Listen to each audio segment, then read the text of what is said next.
Hello friends, आज हम आपके लिए लेकर आए हैं कक्षा 8 की पुस्तक विज्ञान का पाठ जो है 4 जो चल रहा था खनिज एवं धातु। तो उसमें जो है कुछ पॉइंट रह गए थे भाग 2 में, और जो है उसको हम लेकर आए हैं भाग 3 में। तो इससे पहले जो है हम देख लेते हैं कि भाग 2 में हमने क्या क्या देखा था। धातुओं का घरेलू उपयोग और औद्योगिक उपयोग भी देखा, और उसके अतिरिक्त धातु अधातु में अंतर देखा हमने। धातु अधातुओं के रासायनिक गुण के बारे में देखा, जल के साथ वो क्रिया करके क्या बनाते हैं, उनकी ऑक्सीजन के साथ की अभिक्रिया को भी हमने देखा। और इसके अतिरिक्त धातुओं और अधातुओं के भौतिक गुण के बारे में देखा, जैसे तन्यता, चमक, चालकता, कठोरता, इन सब के बारे में हमने देखा। अगर आप वो वीडियो आपने नहीं देखा तो आप प्ले लिस्ट में जाकर देख सकते हैं। आगे बढ़ते हैं और आज का वीडियो शुरू करते हैं। इसमें पहला पॉइंट है धातुओं का संक्षारण।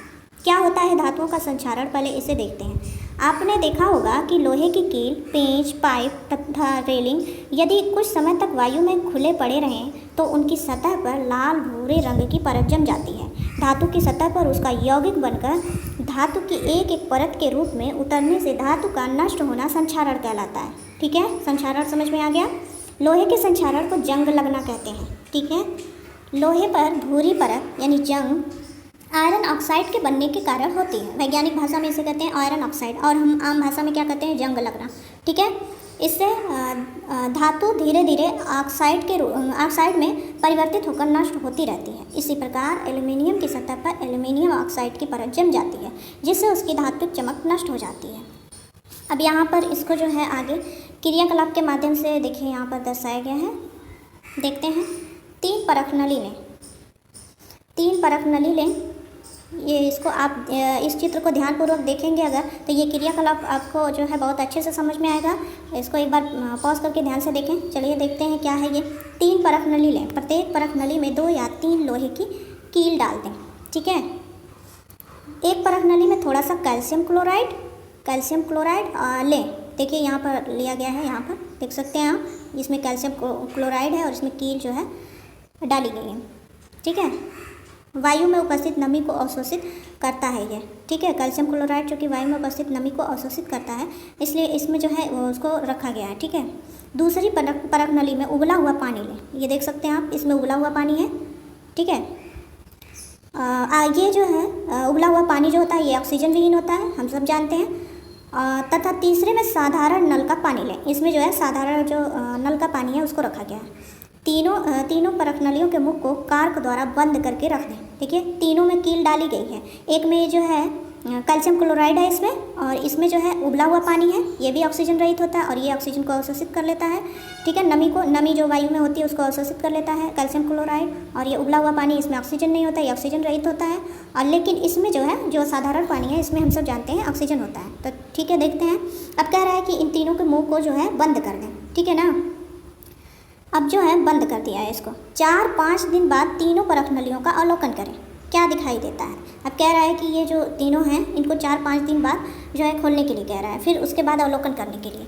पहली तथा दूसरी परख नली की कीलों में जंग नहीं लगता, इन दोनों में नहीं लगेगा, जबकि तीसरी परख नली की कीलों में जंग लग जाता है। इससे यह निष्कर्ष निकलता है कि जंग यानी वायु ऑक्सीजन तथा नमी की उपस्थिति में होता है।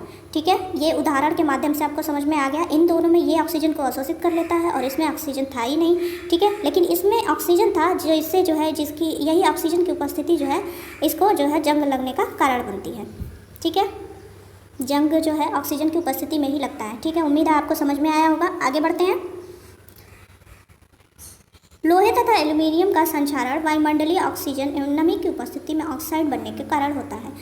तांबे के बर्तन पर हरे रंग की कॉपर कार्बोनेट की परत। ठीक है, तांबे के बर्तन पर जो हरे रंग की परत हम सब देखते हैं घरों में, और जो है उस पर जो है उसको क्या कहते हैं, कॉपर कार्बोनेट, उसकी परत, तथा चांदी के ऊपर काले रंग की सिल्वर सल्फाइड की परत बनने के कारण इन धातुओं का संक्षारण होता है। ठीक है, एल्यूमिनियम, तांबा, लोहा तथा जस्ता के टुकड़ों पर कुछ बूंदें तनु हाइड्रोक्लोरिक अम्ल डालने पर धातु की सतह पर झाग यानी बुलबुला सा उठता दिखाई देता है।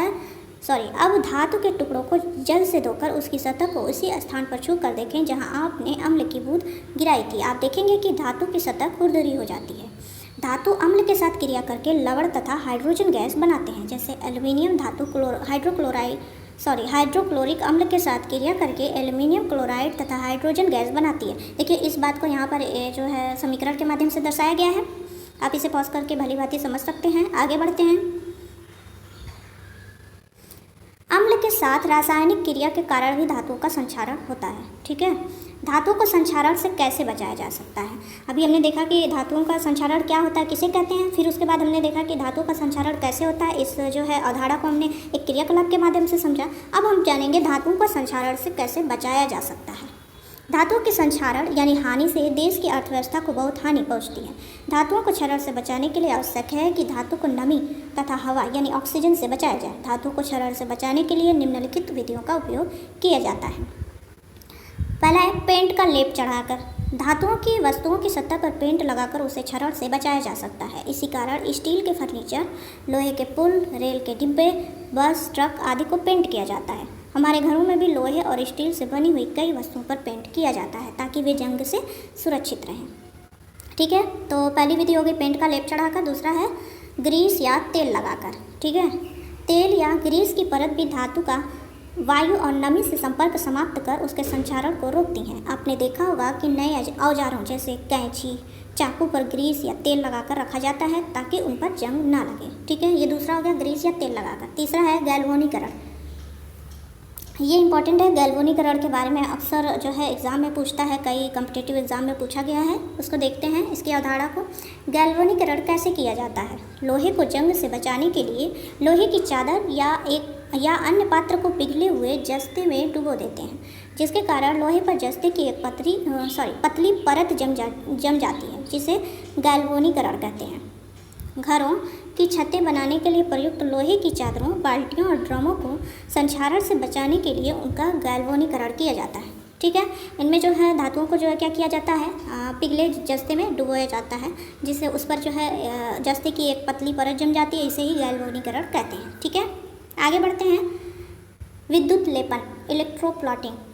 ठीक है, कुछ धातु जैसे क्रोमियम, निकेल तथा टिन वायुमंडल में उपस्थित ऑक्सीजन एवं नमी से प्रभावित नहीं होते हैं। लोहे का क्षरण रोकने के लिए उनके चारों ओर क्रोमियम या टिन की इलेक्ट्रोप्लॉटिंग की जाती है। एल्यूमिनियम के ऊपर एल्यूमिनियम ऑक्साइड की परत जम जाने से उसकी चमक नष्ट हो जाती है, किंतु उसका क्षरण रुक जाता है। एल्यूमिनियम की क्षरण से बचाने के लिए उसके ऊपर एल्यूमिनियम ऑक्साइड का विद्युत लेपन किया जाता है। ठीक है, ये था विद्युत लेपन। और आगे है मिश्र धातु बनाकर भी जो है धातुओं के संक्षारण को रोका जाता है। कैसे? कभी कभी एक धातु में दूसरी धातु या धातु मिलाने पर वह अधिक कठोर, अस्थायी तथा संक्षारण से सुरक्षित हो जाती है। जैसे स्टेनलेस स्टील लोहा तथा कार्बन का मिश्र धातु है। स्टेनलेस स्टील क्या है? लोहा और कार्बन का मिश्र धातु, जिसमें आसानी से जंग नहीं लगता। आगे है अगला पॉइंट मिश्र धातु। इसके बारे में देखते हैं मिश्र धातु क्या होती है। अनेक बार शुद्ध रूप में धातु को आवश्यक उद्देश्यों के लिए उपयोग में नहीं लाया जा सकता। धातु में अन्य धातुओं अथवा धातुओं की उचित मात्रा मिलाकर उसमें वांछित गुण धर्म प्राप्त किए जा सकते हैं। ऐसे मिश्रण को मिश्र धातु कहते हैं। अर्थात मिश्र धातु दो या दो से अधिक धातुओं या अधातु का समांगी मिश्रण है। दो या दो से अधिक धातुओं को पिघली हुई अवस्था में मिलाने पर मिश्र धातु प्राप्त होती है। ठीक है, मिश्र धातु के भौतिक एवं धात्विक गुण अपने मूल धातु के गुणों से भिन्न व श्रेष्ठ होते हैं।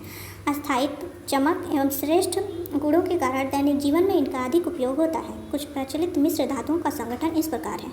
ये देखिए मिश्र धातु है कौन कौन सी? पीतल, कांसा, सोल्डर, स्टेनलेस स्टील। तो पीतल जो है कौन कौन सी धातुओं के मिलने से होता है? तांबा एवं जस्ता। और कांसा जो है तांबा और टिन। सोल्डर जो है सीसा एवं टिन। स्टेनलेस स्टील लोहा, क्रोमियम, निकेल। ठीक है, और इनके उपयोग भी यहाँ पर दर्शाए गए हैं। आगे बढ़ते हैं। धातुओं मिश्र धातु के विशिष्ट गुण कौन कौन से होते हैं? पहला है मिश्र धातु प्रायः मूल धातु से कठोर होती है। शुद्ध सोना बहुत मुलायम होता है, इसलिए इसे आभूषण नहीं बनाया जा सकता। सोने में थोड़ा तांबा यानी कॉपर मिलाने पर यह कठोर एवं आभूषण बनाने के लिए उपयोगी हो जाता है। अगला है मिश्र धातु का वायु तथा नमी के कारण क्षरण नहीं होता। लोहे में क्रोमियम मिलाने पर स्टेनलेस स्टील प्राप्त होता है, जिसमें जंग नहीं लगता।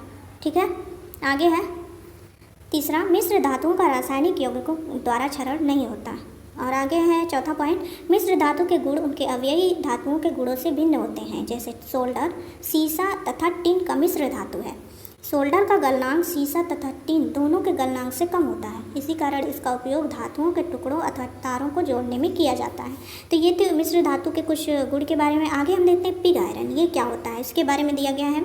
वात्या भट्टी से प्राप्त लोहा पिग आयरन कच्चा लोहा या ढलवा लोहा कहलाता है। ठीक है, इसमें 93% लोहा, 4 से 5% कॉपर तथा शेष सल्फर, फास्फोरस, सिलिकॉन की अशुद्धियाँ उपस्थित होती हैं, जिसके कारण इसका गलनांक कम होता है। यह भंगुर होता है। इसका उपयोग पाइप, स्टोरेज टंकी, नहाने के टब, कूड़ादान आदि बनाने में किया जाता है। पिग आयरन का उपयोग। ठीक है, आगे है इस्पात। इस्पात क्या है, इसके बारे में देखते हैं। यह लोहे का एक दूसरा रूप है जिसमें आयरन 98.8% से 99.8% से होता है, तक होता है। ठीक है, कार्बन 0.25% से 1.5%। बाकी जो शेष होती हैं वो अशुद्धियाँ होती हैं। इसका उपयोग मोटर, गाड़ी, नट बोल्ट आदि के निर्माण में किया जाता है। पिग आयरन तथा इस्पात भी एक प्रकार की मिश्र धातु है। ठीक है, आगे देखते हैं हमने क्या क्या सीखा इस भाग में। उसको कुछ पॉइंट के रूप में दिखाया गया है। सभी अयस्क खनिज है, किंतु सभी खनिज अयस्क नहीं है। इसको पार्ट 1 में हमने देखा था। सामान्यतः सभी धातुएं कठोर, चमकीली, आघातवर्धनीय एवं तन्य होती हैं। ठीक है, धातुएं अधिकांश धातुएं गैसीय एवं द्रव अवस्था में पाई जाती हैं। धातुएं जल से क्रिया करके हाइड्रोजन गैस निकालती हैं। धातुओं का घरेलू तथा औद्योगिक स्तर पर अत्यधिक प्रयोग होता है। ठीक है, और धातुओं को संक्षारण से बचाकर हम अर्थव्यवस्था में सुधार ला सकते हैं। इसको अभी हमने देखा। और ये है अस्थायित्व, चमक एवं श्रेष्ठ गुणों के कारण मिश्र धातु का उपयोग बढ़ता जाता है। तो ये था पार्ट 4। आगे हम अगले भाग में लेकर आएंगे पार्ट 5, जिसमें होगा सूक्ष्म जीवों का सामान्य परिचय एवं वर्गीकरण। तो उसके लिए प्लीज़ चैनल को सब्सक्राइब करें, वीडियो को लाइक करें। Thank you.